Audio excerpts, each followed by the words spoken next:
We're recording now. I wanted to remind you that you can also use the chat feature, the caption feature.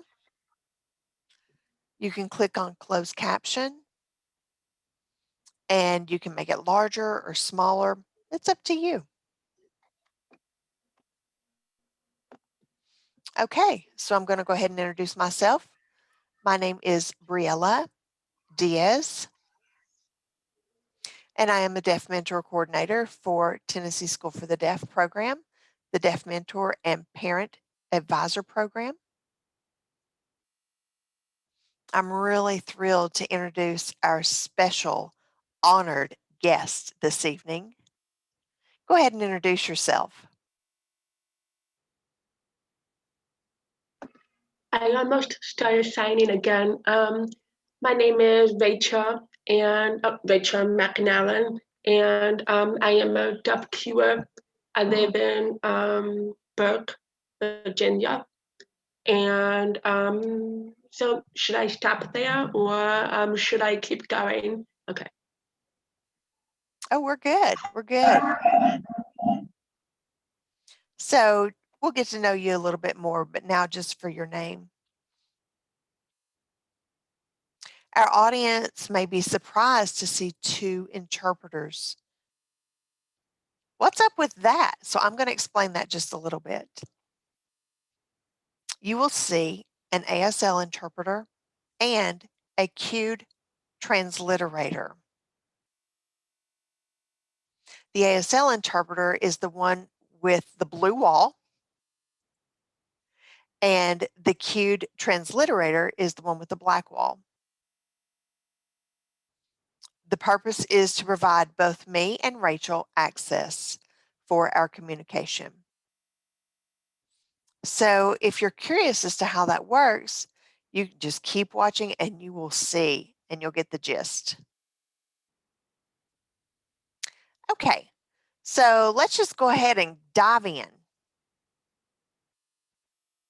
So Rachel, tell me a little bit more about yourself. Looking back to when you came into this world, I'm sure you don't remember that yourself, but I'm sure you know the story. So could you explain a little bit more about that, how you were identified as a deaf person and your journey with your family? That's a good starting point. So I was born in Chicago in 1990. Back then, they didn't have newborn human screening in Illinois yet. So my mom didn't realize anything was amiss or atypical about me until I was about 7 or 8 months old.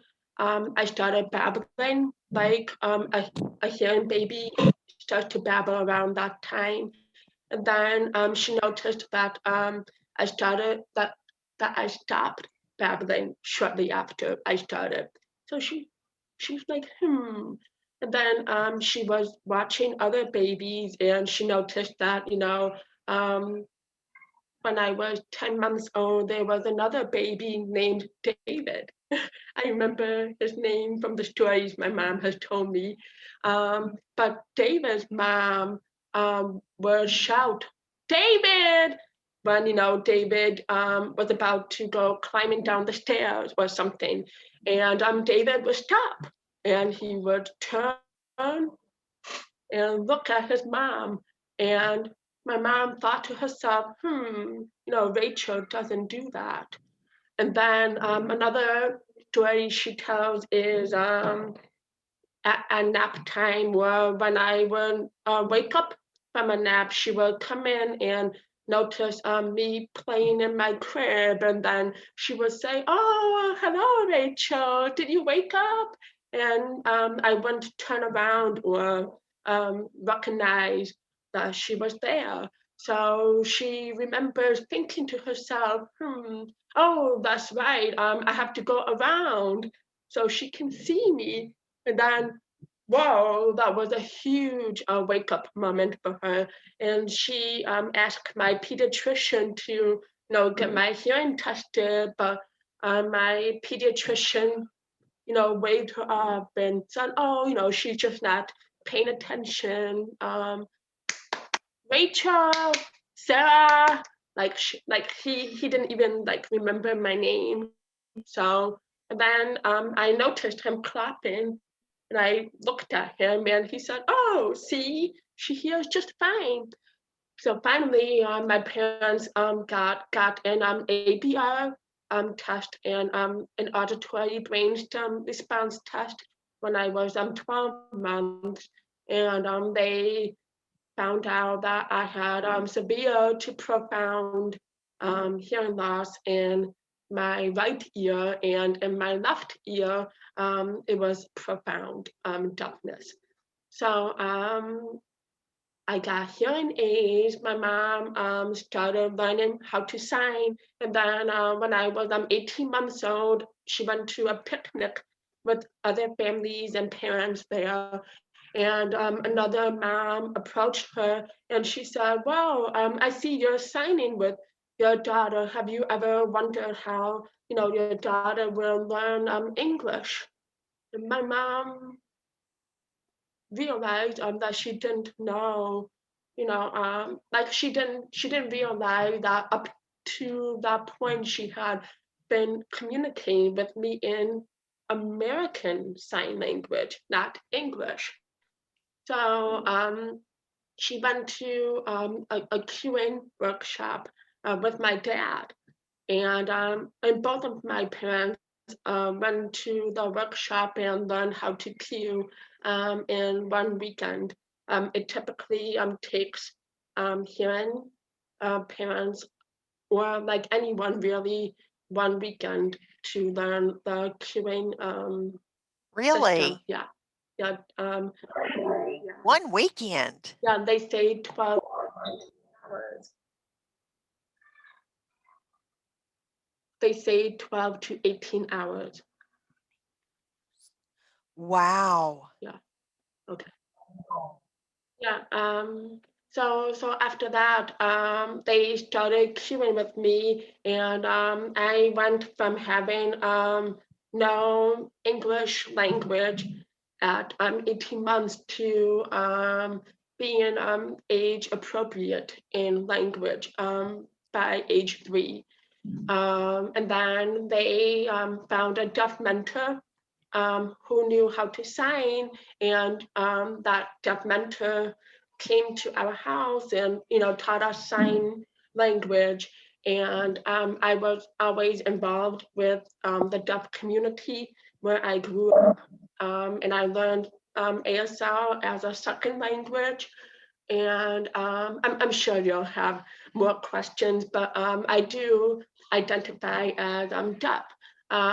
It's hard for me because so many people think of deafness like identifying as capital D, deaf as you have Deaf to power. use yeah, you have ASL as your primary mode of communication, and you have to be part of the ASL community. And even though I do know ASL, I feel like I don't fit into like the deaf identity, but I identify first and foremost as a deaf person and a deaf cure at that. I love that information. It's wonderful. That's great background knowledge about you. And I love how that your mom was so open-minded to different tools to support your language acquisition. She did not limit you to one way, one option. She opened it up, and I really like that. And I think that's something that a lot of our audience needs to keep in mind. So, as far as your parents, hello, a new audience member. Could you go ahead and hide your video, please? Maybe I can do that for you. Okay. Okay, so I'm curious now, when your parents realized that you were deaf and they were learning ASL, and you had mentioned that they felt that you could not learn English without using a visual communication. So, could you expound more on what cueing is? I'm sure that our audience maybe really doesn't understand the meaning of that. Yeah, yeah, of course. So we call cueing visual language. It's a mode of communication. So it is based on a system of 8 handshakes and 4 placements. So I'll go ahead and show you the handshakes, and you can follow along if you want. Sure. 1, 3, 4, 5, and 6, and 7, and 8. Yeah, so those are the 8 handshakes. And for each handshake, there is a group of consonants assigned to that handshake. Those consonants all look different on the lips. So even though they have the same handshake, your lip movements will tell, your deaf child or baby or the deaf adult what the consonant is. So for example, ma, pa, and pa, ma, pa, and pa, ma, pa, and yeah, yeah, they all look the same on the lips. Right. So for a deaf child, even with a hearing aid or an implant, it's hard to distinguish among those sounds because they also sound very similar to ma pa pa. So if they look the same on the lips and you have a hard time hearing them, the cueing gives you the information you're missing. Yeah, so for example, for ma,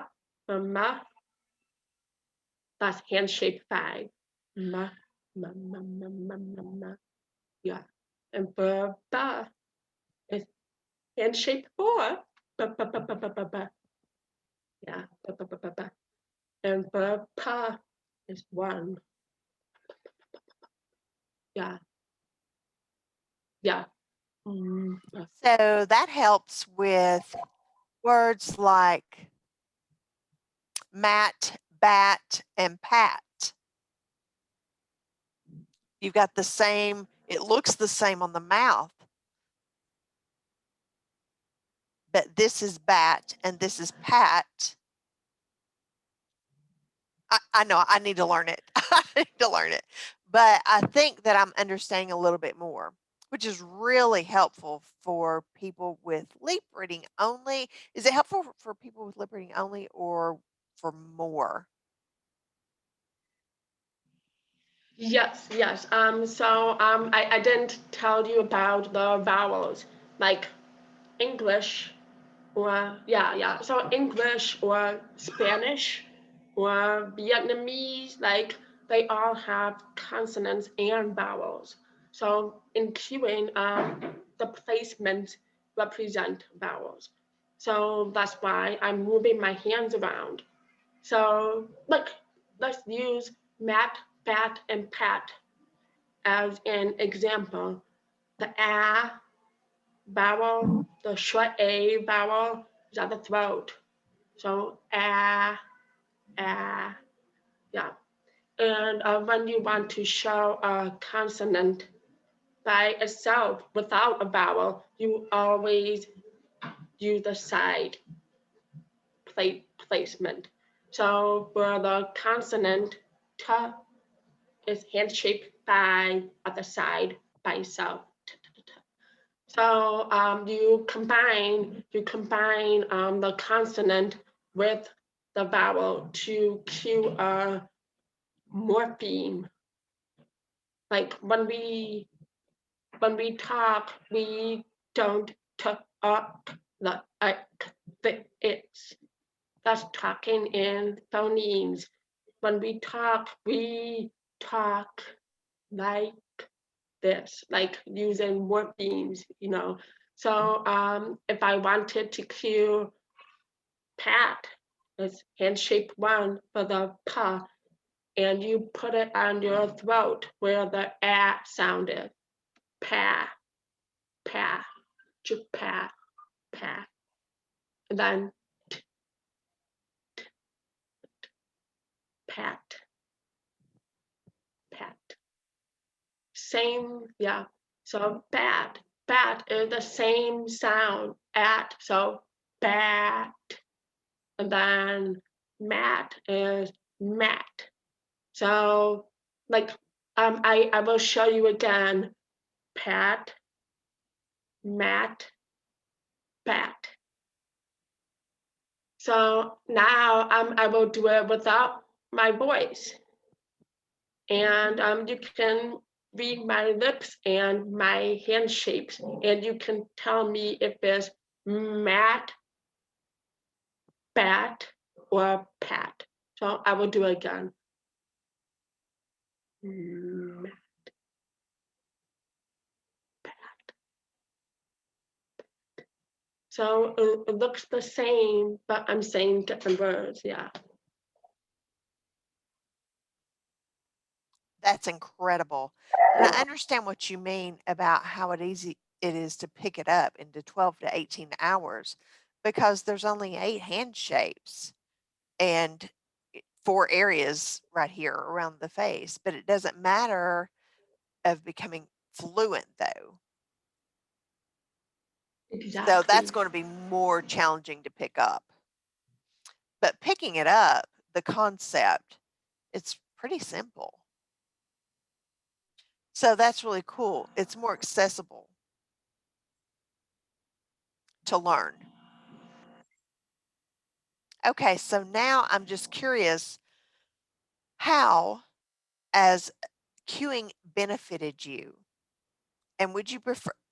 I know you mentioned that you can sign, but you seem to identify yourself as a deaf queuer instead of a deaf signer. So, can you expound on that a little bit more, the benefits and how really it has impacted your life? I would say, well, backing up a little, advocates for queuing always say it's beneficial for developing literacy because the assumption is you can't have literacy without a strong language foundation. And because most deaf children are born to hearing parents, like over 90% of deaf children are born to hearing parents. Um, like those hearing families they usually have no prior exposure to the deaf community or to ASL. And the hearing system was developed in the 60s by Dr. Cornett.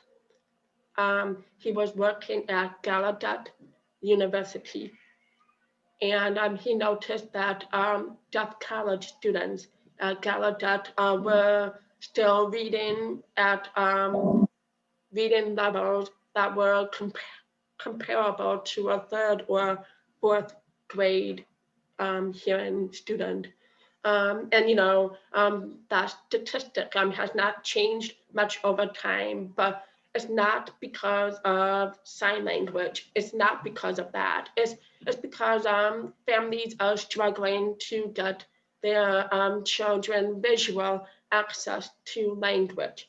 So so back then, Dr.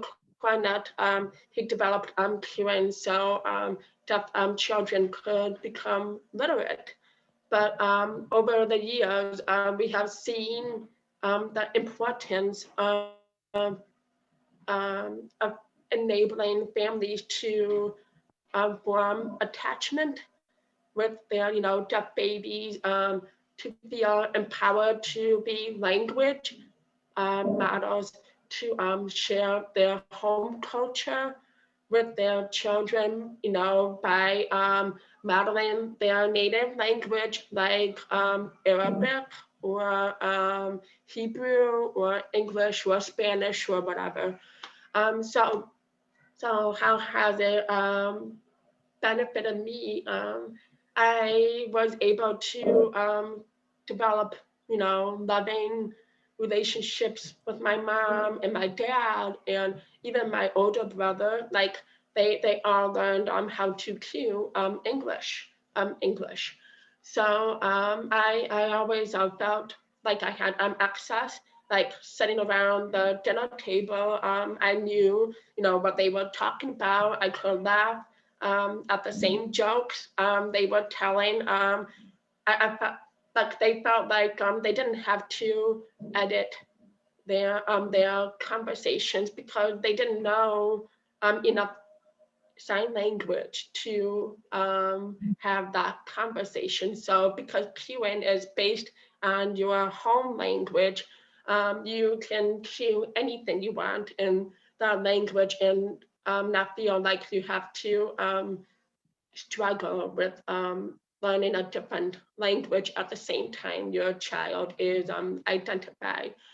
So that was one advantage. The second advantage was reading. Like I mentioned, QA helps literacy development, and I was reading before kindergarten, and I've always, been an advanced reader.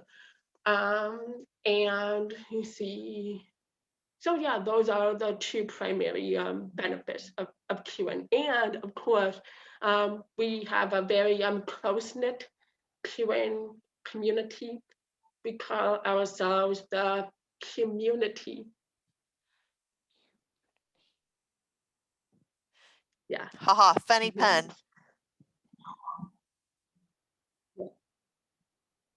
I think the interpreters are getting ready to switch. Oh, did I freeze?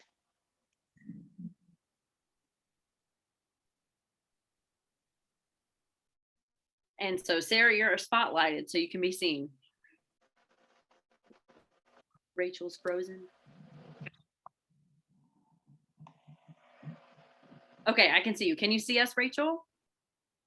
Yes. Yes, I see you. Okay, great. Can everyone see us okay? If you have any problems, please write it in the chat box. Okay, so I really want to go back to what you mentioned before about benefits. And I really like what you mentioned about how having access to language, it doesn't matter what way or what form of language, cued speech or sign language or spoken language, it's important that they have a foundation for language. And that's going to help for literacy and, reading and writing and just general life. And so I really like that point. And I really like your other point about how you're sitting around the dinner table and you never felt left out. You always felt like you were included and involved. And I know that some of us maybe know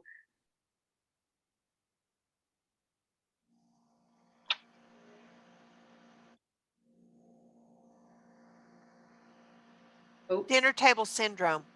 Thank you. Yo, quick. Syndrome. We all know dinner table syndrome. So that's what that means if you're not aware. When a hearing family tends to leave out a deaf child, they can't communicate, at the dinner table or a family event for socializing, or often they'll say, hold on, I'll get to it later. 1 second, hold on. That's not important. And the deaf person can feel left out. So that's always something that all deaf people, it doesn't matter their preference of communication, really, we don't want them to experience that. But it happens. So that's the point. That's another good advantage. So I'm really glad you brought that up, because it's really important that they know how to, whether it's sign or whether it's cued speech, as long as you're able to be included. So I really like that point. I think it's really important. I agree. Okay. Okay, great. So I know we have some more questions, but I think I want to go ahead and transition to the Q&A. At this, I know we have time left. If we have any time left, we'll come back and I'll ask you all the other questions I have for you. So I want to open the floor. And you can open up your screens and you can sign or you can talk. We've got the interpreters that can clarify for you, or you can just type questions in the chat box. It's up to you. And give me a second to spotlight you, if you will. Hello, Carrie, go ahead. Okay.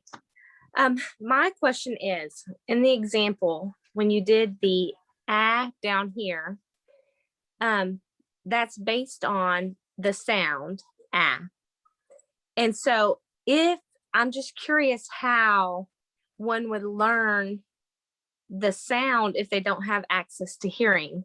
Like, how would they know that here says as opposed to a, because you can't really see the difference, and you can hear the difference a, but how would one learn the difference in the sound if they didn't have access to hearing? That is such a great question, and I will do my best to answer it. So there are two concepts here. There's cue speech. Oh, Okay, sorry. So there's cue speech, which when it was developed by Dr. Quinn, it was intended to be used by hearing parents with voice. And even to this day, we tell parents who have children who use hearing aids or implants, you can use your voice. And we know from research with cueing that cueing, you see, your brain see the cues and the lip movements milliseconds before your brain hears sound, because light travels faster than sound.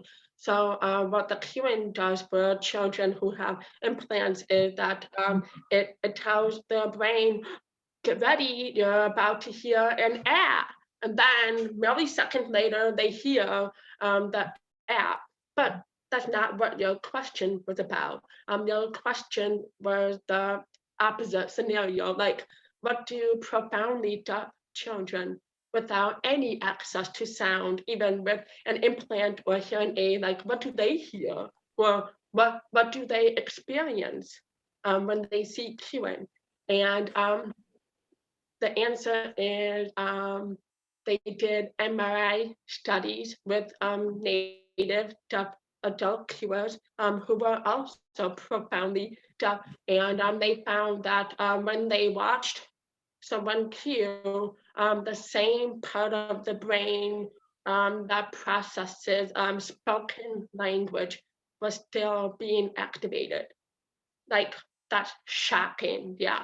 Because like when they study signers in MRI, when a signer sees sign language, the spatial and visual parts of the brain are activated in addition to the language processing areas. But for cuers, like, you cannot tell the difference between an MRI of the cuer and like watching cueing and the MRI of a hearing child or hearing adult listening to spoken language. But so I have a friend, he tried to get implanted twice when he was a toddler, but each time it failed. Like his cochlea is not developed enough. So but his family cued to him from the time he was identified, and he developed language like with no delays at all. Like, and when I say language, I'm talking about cue language. That's why we are trying to move away from cue speech, like from how Dr. Cornett first, invented the system. He was thinking, oh, I need to create a visual system to support hearing parents' speech, like while they talk to their deaf children. But as time has gone on and cuers have grown up and become adults, researchers have realized that it has turned into cue language. And even though cueing itself is not a language, like 8 hand shapes and word placements, that's not a language. But what you convey, spoken language with voice or without voice, that's language. So I hope that helped, but I don't know what I don't know what my friend experiences in his mind when he sees the cues, but he knows the difference between and a. So for example, the a is a diphthong, so you cue the short e vowel here at the chin, and then you cue it at the throat, and then that becomes a, yeah, and then this is a. Great. Thank you so much. No problem. Thank you so much. I love that answer. I'm a big fan of I like the answers. Thank you. Detailed answers. Mhm. Okay, I don't see any more questions from the parents or the family group members. Any more? If there are none, we'll transition to professionals who want to ask questions. And I see that Sharon has some questions. Do you still have your questions?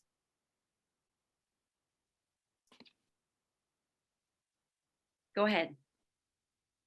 Hi, thank you for your explanation. Anyway, I have 2 questions.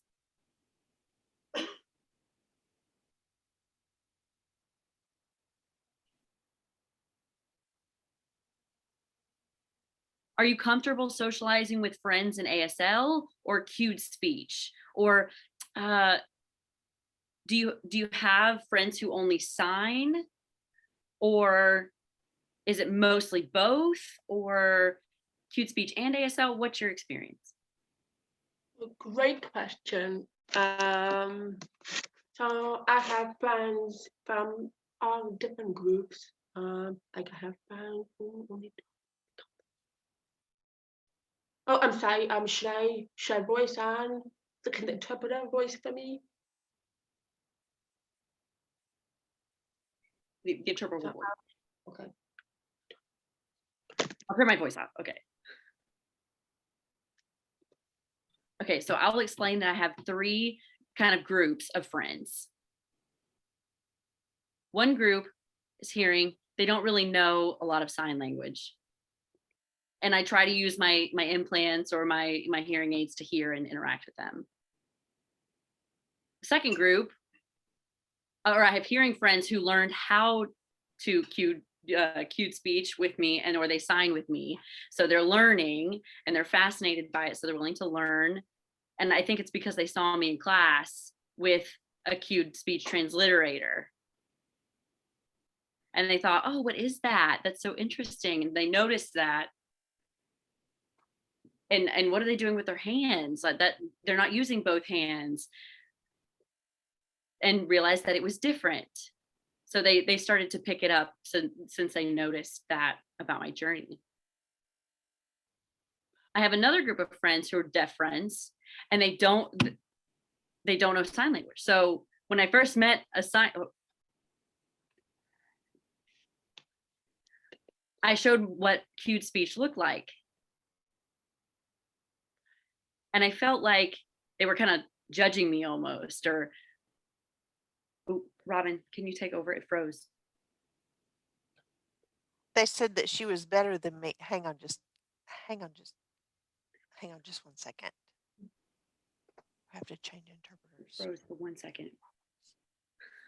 I'll just take it over. Okay. So if you want to turn it back to me, Briella. Robin. I'll take it. Okay. Sorry about that. Go ahead. So you had stopped about, you were talking about, okay. Yes. So when I first met a new deaf signer, you know, I could sign with them, and then I felt comfortable enough and I would come out of the closet per se, and I would say, hey, yeah, I grew up queuing. And that's how I communicate with my family. I have queuing friends. I have a CLT, and they're like, oh, okay, that's cool. And then I have friends who they only queue. They've never been exposed to sign language in their family, or anyone has ever used that for them. So queuing is all they do, and they speak or they listen and queue without voice. So I queue with them, and I feel comfortable and I'm fine with it. The other group of deaf people who know both queuing and sign language, they're called queue signers. And usually that happens when they grew up with queuing and they still queue with their family at home, but whenever they became an adult, and they went on their way and they're like, ooh, the deaf community, the deaf world, and they got really involved in that and they started signing. So still, they have the queuing identity, and when we hang out with queued signers, we code switch. Yep, we code switch all the time. Code switch? Yeah, that's the sign for it. Really? Code switch? Yeah. So you can queue or sign. Right. So normally we have a PTE signer. Oh, a PSC signer, which is Pigeon Sign English. Yeah. Yep. So I feel comfortable as far as research. One more thing. Sure. Research shows that adult cuers are very flexible. They can change different language to different language environments with the hearing person. Instead of writing, it's fine. And with the signer, they can learn to sign, and they can feel comfortable with that, and they can feel comfortable with queuing. They can code switch. Very flexible. Great. That's awesome. And so I'm curious about your family. I know that they queue with you, but do they also use ASL? My mom was the one who learned most of the ASL. My mom, she kind of struggled with the deaf signing. My dad and my brother tried to learn ASL, but they never became fluent. But my mom and dad, they queued just fine.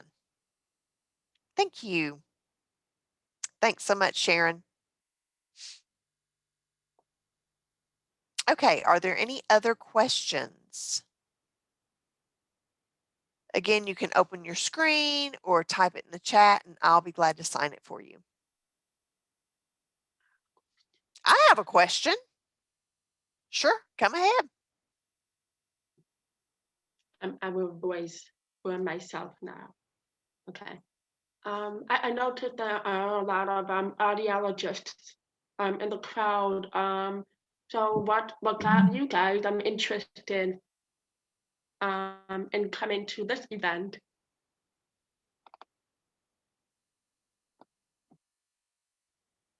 Come on. I will turn the spotlight on the audiology students now. It's okay. Oh, hi.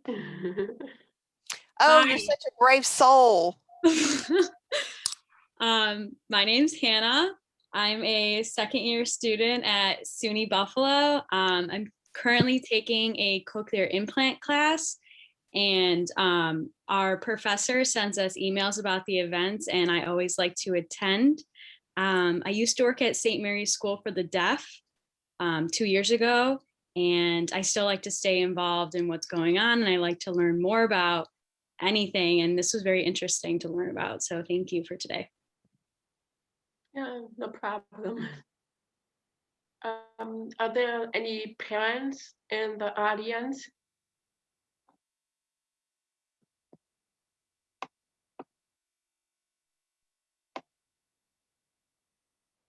I know earlier we had a parent ask a question. Oh, back to our parent again. Hi, yes, here's the sweet baby. See, this is Oh Ian. gosh.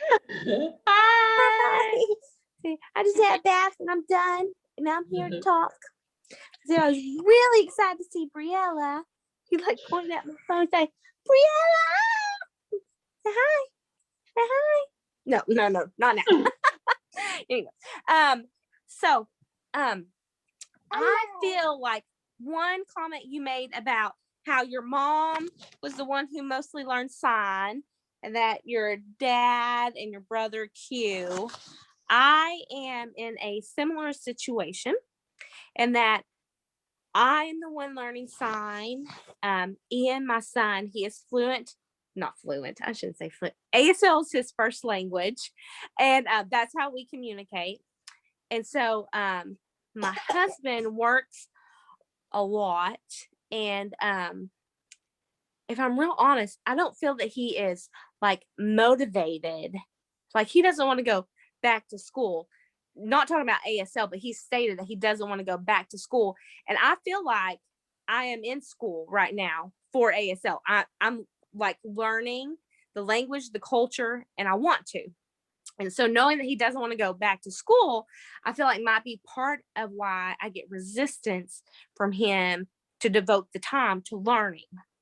And then I have a 15-year-old son who is actually really good at signing and communicating with me and his little brother.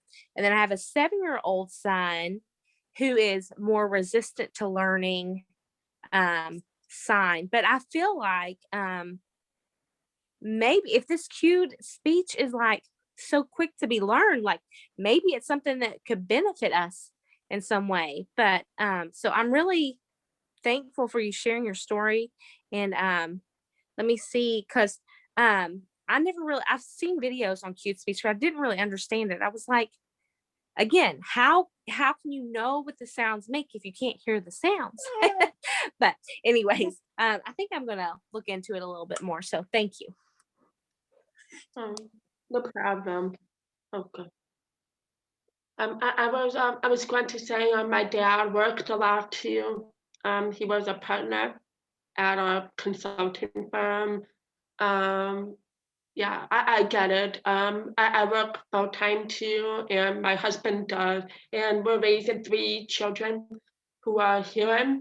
And so like what we're doing is my husband cues. He's hearing, but he learned how to cue for me.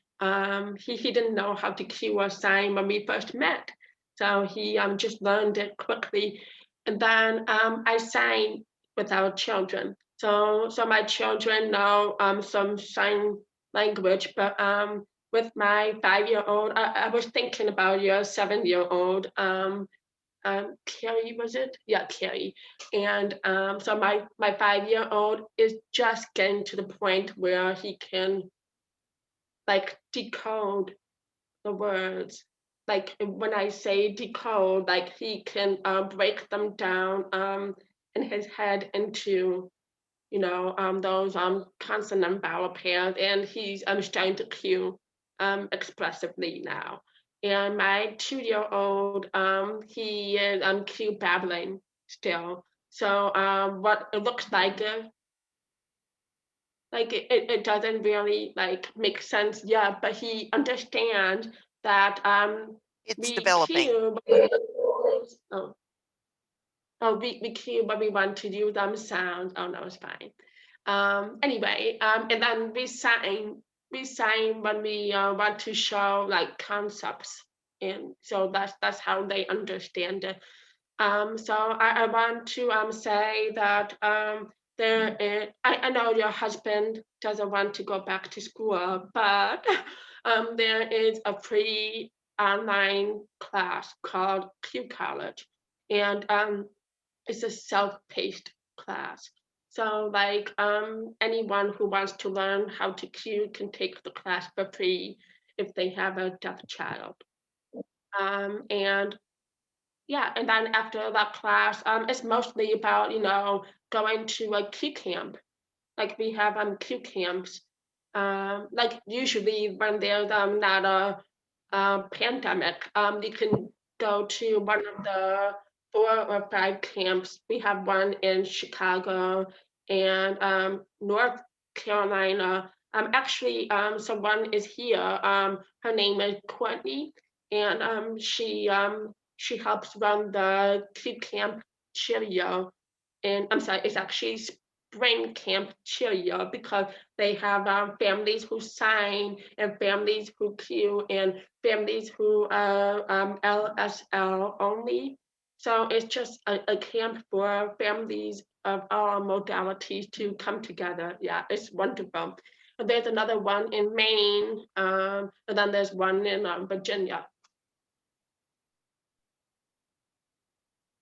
Wonderful.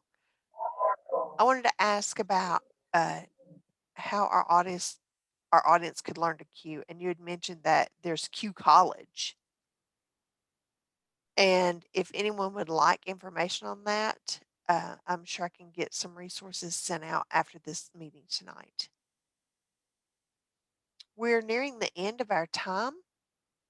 So if you have any last burning questions or comments that you would like to make or anything, now is your opportunity.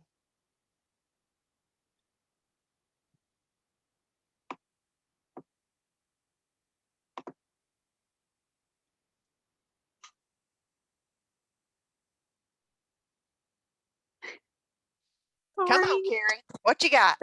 Thank you for your response. I closed my window because my little guy started freaking out, and I was like, "You don't need to hear or see that." Anyways, oh, here he comes again. Okay, so is it difficult for you to get do you call them interpreters for queuing? Like, I know there's lots of ASL interpreters, but this is the first Q interpreter I've seen right here. Hi, sweet interpreter. Yeah, they're called cute language translitters, or CLTs for short. And it depends. Like I know some families have had to fight their school system and providing CLTs, but CLTs service identified in the IDEA, Individuals with Disabilities Education Act. So protected service. The key thing is families have to prove that queuing is their child's mode of communication. So there is an organization called QSign, and they help families who want both signing and queuing, on their child's IEP, so they can help with that. But also the NCSA, the National Key Speech Association, they can help with advocacy or CLT services too. But the NCSA will tell you that, like the NCSA will say, like, tell your school that cued English is his, primary mode of communication, and you will get the services. Like that's the easiest way. But if you have and a school district who is understanding and wants to work with you, is that they should absolutely let you incorporate both modalities on an IEP. Okay, thank you. So like cued speech is also covered under like the ADA, like needing an interpreter or a CTL, CLT. Okay, that's awesome. The ADA, yes, for sure. It's under the Okay. ADA. Awesome. Thank you very much.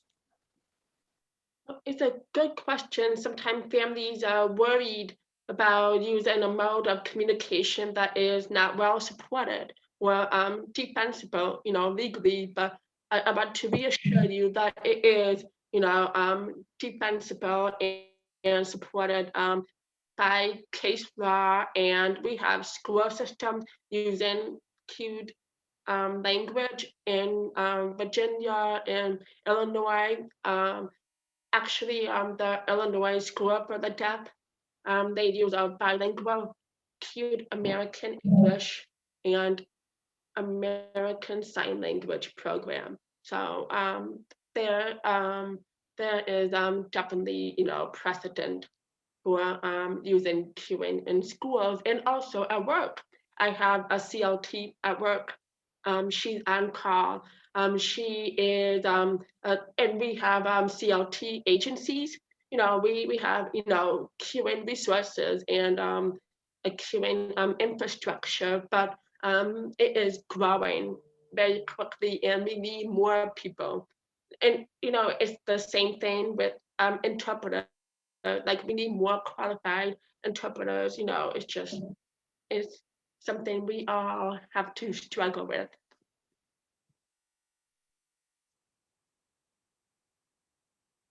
Yes, I think we're all in this together. It didn't matter the modality, LSL, cued, sign.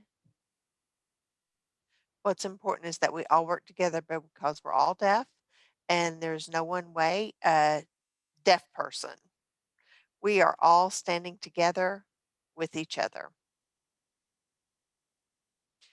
I really think that's a wonderful way to wrap it up. So if you want to open your screens and say goodbye, or if you want to leave a comment in the chat.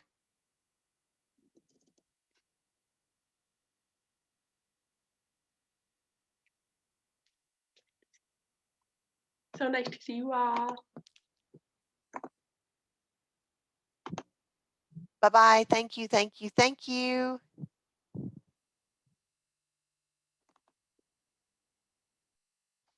Thank you, thank you.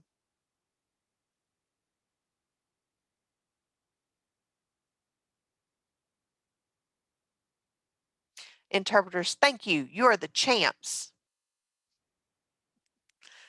I know it's a little bit tough, but now we really handled it well. Really sorry about the technical issues and the freezing. I understand. Sorry, it got all messed up. Yeah, but it went rather smoothly. It was wonderful. All three of you, thank you very much. Really appreciate you. Thank you for your patience. Hi guys, thank you. Bye, Lisa. It was nice to work with you. Bye-bye.